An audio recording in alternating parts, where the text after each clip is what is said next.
Je sais pas si ça va être la même chose. Moi, j'aime pas trop ça. Tout a changé. Les touristes occidentaux, on sait pas où ils sont. Hein. Enfin, j'ai eu ma meilleure vie là. À l'époque, il y avait rien. Il neige.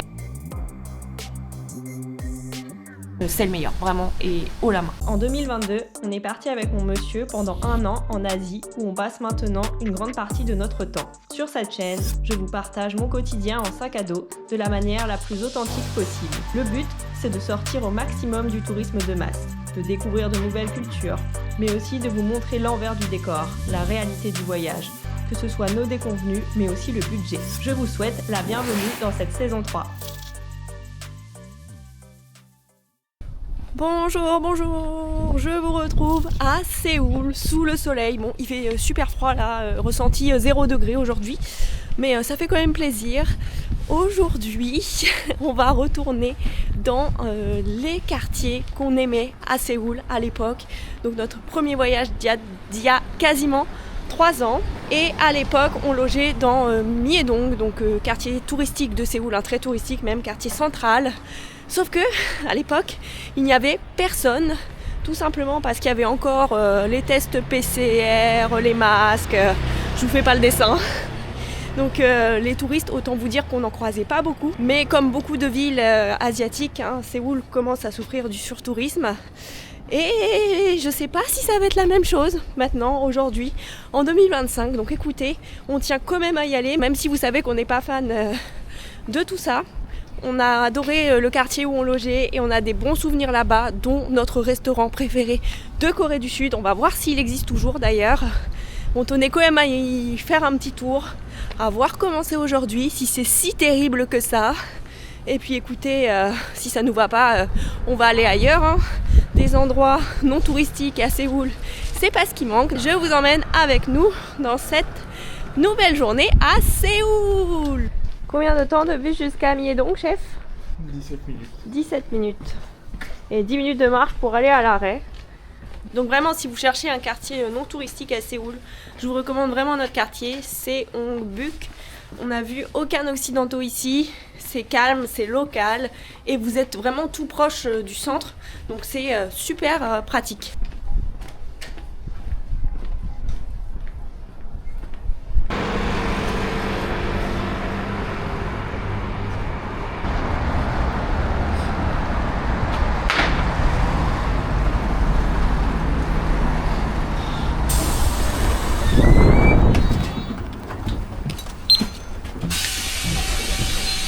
저렴한 가격, 광장시장입니다.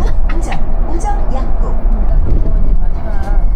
Alors déjà une grosse différence par rapport à l'époque, c'est qu'on remarque qu'il y a beaucoup de stands à l'extérieur, que ce soit nourriture, vente de fruits, vente d'objets, de plantes, de tout. Avec les restrictions sanitaires, il n'y avait rien du tout. Là on va directement aller dans Myeongdong Street, la rue principale de Myeongdong, et voir ce qu'il en est maintenant. En tout cas il y a beaucoup de monde, il y a des gens qui distribuent les prospectus, tout ça.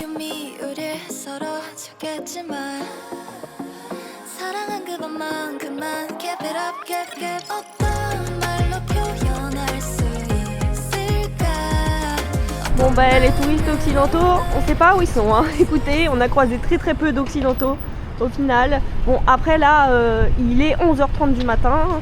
Évidemment, les rues en Corée comme ça, c'est souvent des rues pour sortir entre guillemets. Vous avez plein de restos, plein de choses quoi. C'est toujours beaucoup plus animé la nuit. Mais en tout cas, on reconnaît rien au niveau des boutiques, etc. Tout a changé. C'est un truc de fou. Pourtant, ça fait même pas 3 ans. C'est comme si on était dans une nouvelle rue, quoi. C'est un truc de fou.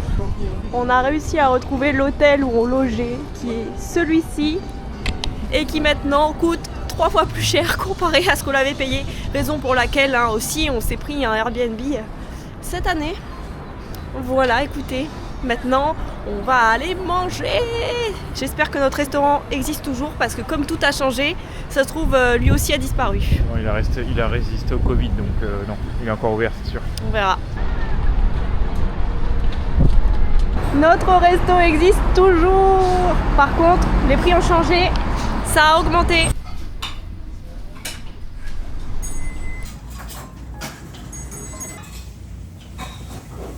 Donc ici, on prend les couverts nous-mêmes dans le tiroir qui est accroché à la table. Là, on nous a amené ce qu'on appelle les banchan. Donc ça, c'est typiquement coréen. Donc souvent, vous avez des assortiments de choux. Donc là, on a du kimchi et d'autres petites choses qui sont assez épicées.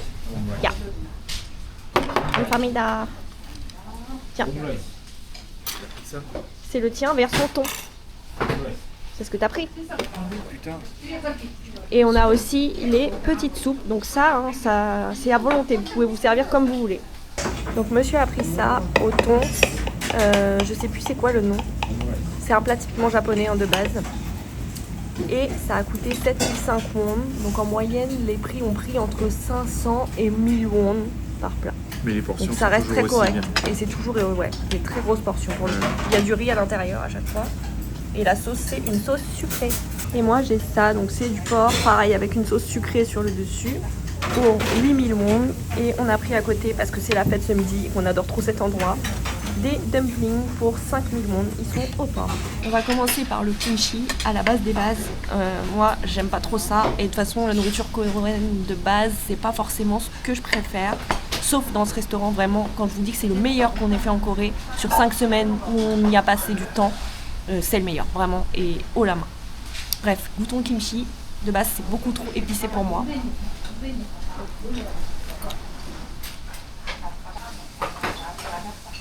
C'est épicé, mais je peux le manger. À l'époque, vraiment, je pouvais pas en manger un. Le piment en Indonésie, dans d'autres pays d'Asie, c'est pire que ça. Mais à l'époque, vraiment, on supportait pas du tout le piquant coréen. Mais on connaissait pas encore l'Asie comme on la connaît maintenant. C'est pas mal aussi les assortiments. Ouais, c'était bien. Ça fait vraiment bizarre d'être là parce qu'on y a passé vraiment du temps ici. Je pense que on est venu là plus de 10 fois et c'est les mêmes dames qui travaillent et là pour le coup rien n'a changé, tout est pareil à l'intérieur. Et puis les assortiments c'est pareil, je pense que c'est l'un des meilleurs qu'on ait mangé. Ouais. Et des restaurants c'est vraiment pas bon. Oui, c'est vrai. Trop contente. Faut qu'on le refasse le truc à poêler là. Il y a plein de choses où on n'arrivait pas à manger et maintenant ça passe. Donc écoutez, on va voir. On aime ça. Enfin, moi j'aime ça. Jamais j'aurais pas. Alors les frérots. Enfin, j'ai eu ma meilleure vie là, j'adore tellement cet endroit que je suis trop contente d'être là. Le porc croustillant. Ah, trop bon. Trop bon. Le porc, il est bien croustillant. C'est du porc, je dis porc, n'importe quoi, c'est au poulet. Hein. Voilà, je pars dans tous les sens, ça y est. Oui, c'est marqué sur derrière. Chicken. Et oui, j'adore le sucré salé, donc moi la sauce sucrée là sur le dessus, c'est tout ce que j'aime. Hein. Mais c'est pareil, ici elle est bonne. Il y a des endroits où elle est pas bonne cette sauce là.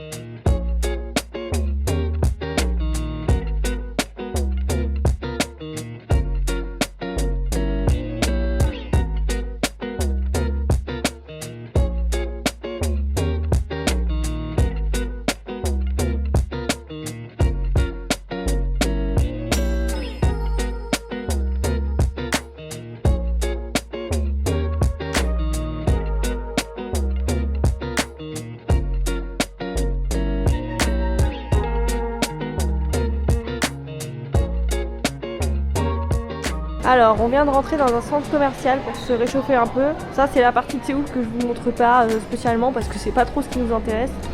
Mais des centres commerciaux, il y en a des tonnes absolument partout et la plupart sont magnifiques. Celui-ci est dans les tons marron en briques, franchement, c'est très sympa.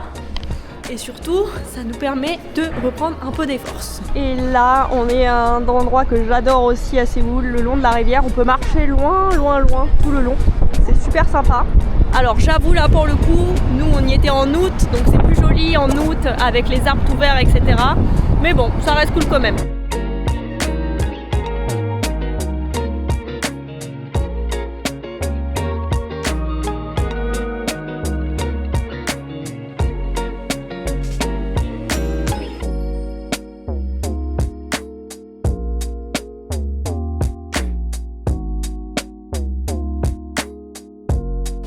On a marché le long de la rivière sur 3 km pour rentrer vers chez nous.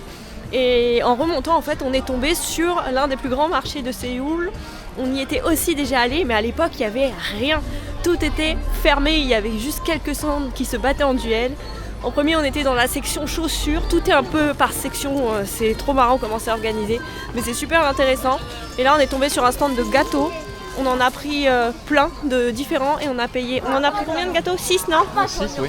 On a pris 6 gâteaux différents et on en a eu pour 6 000 le tout. Donc c'est 1000 un gâteau. Donc hyper rentable.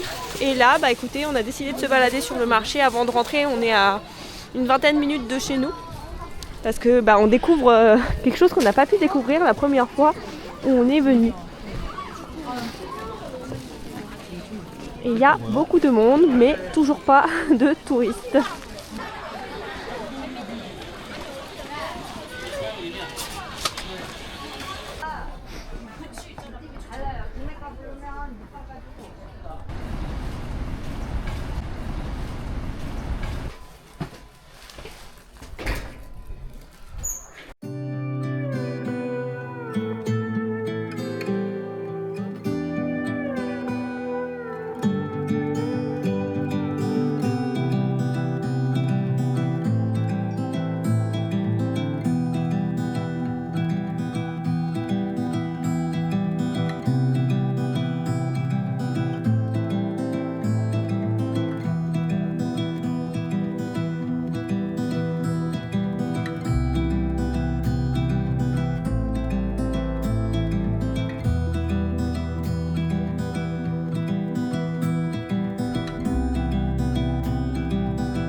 Vous l'avez vu sur les plans, il neige. C'est la première fois qu'on expérimente la neige en Asie, c'est vert. Changement total d'ambiance par rapport à hier quand même. Aujourd'hui c'est la journée off, donc on est en train de chercher une salle de sport. Alors à Séoul c'est très compliqué. Les salles de sport coûtent excessivement cher. Là, on est allé dans une première salle et c'était 20 000 won la séance par personne pour s'entraîner. On n'est pas dans un quartier riche, on est dans un quartier local. C'est vraiment le prix des salles de sport ici.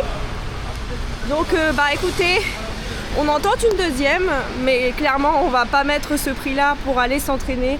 C'est un peu abusé, je trouve.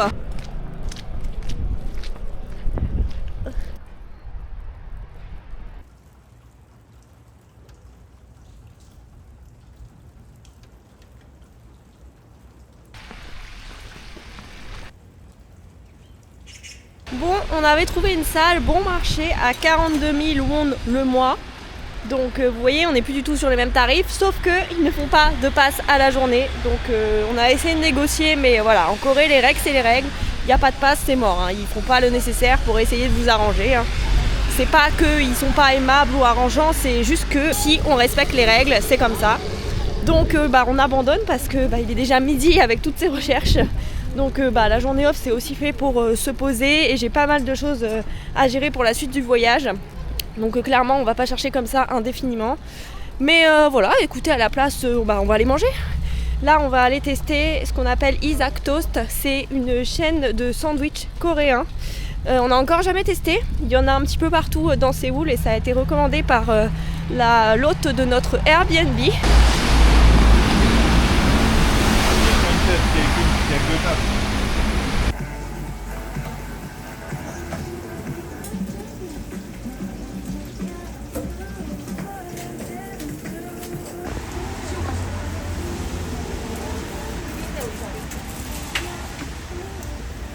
On a pris deux menus différents, donc un avec du poulet et un avec du bœuf bulgogi. Donc bulgogi c'est celui-ci avec du chou et un œuf. Et là, c'est poulet crunchy avec une sauce. Et on a donc les petits sides comme ça de patates à côté. Et on a une boisson chacun. Donc ça apparemment ça ressemble à du Sprite. J'ai jamais goûté, on va voir.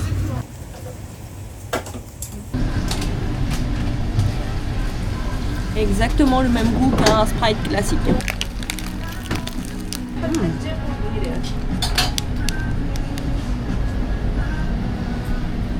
Sauce sucrée, poulet bien croustillant. Il est super bon. Il y a des cacahuètes en dessous. Il y a une sauce cacahuète. Ah oui, on voit bien les cacahuètes Là, en on les dessous. voit là. Je sais pas si vous allez voir. Ah mais on les si voit vous sur la voyez. photo là. Vous voyez.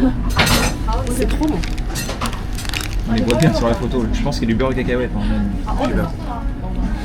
C'est son beurre. Dans celui-ci, on retrouve du maïs et du fromage qu'on n'a pas dans l'autre. Les deux, c'est pas du tout le même style. Je pense que tu vois, tu as préféré le poulet. Je trouve que le poulet est meilleur, mais lui, il est très bon aussi. Hein. Les goûts, trop bien. Et il est temps de conclure. Alors, est-ce que ça a vraiment changé ou pas au final en quasiment 3 ans? Alors, on trouve pas. On trouve pas au global, hormis les boutiques qui ne sont plus vraiment les mêmes dans le quartier de Miedong.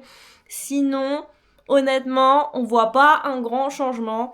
L'ambiance est toujours la même. J'adore toujours autant cette ville. C'est toujours autant agréable de s'y balader. Les Coréens sont toujours aussi sympas et agréables. Pareil au niveau des prix. On trouve pas que c'est énormément augmenté. Un chouïa à la limite.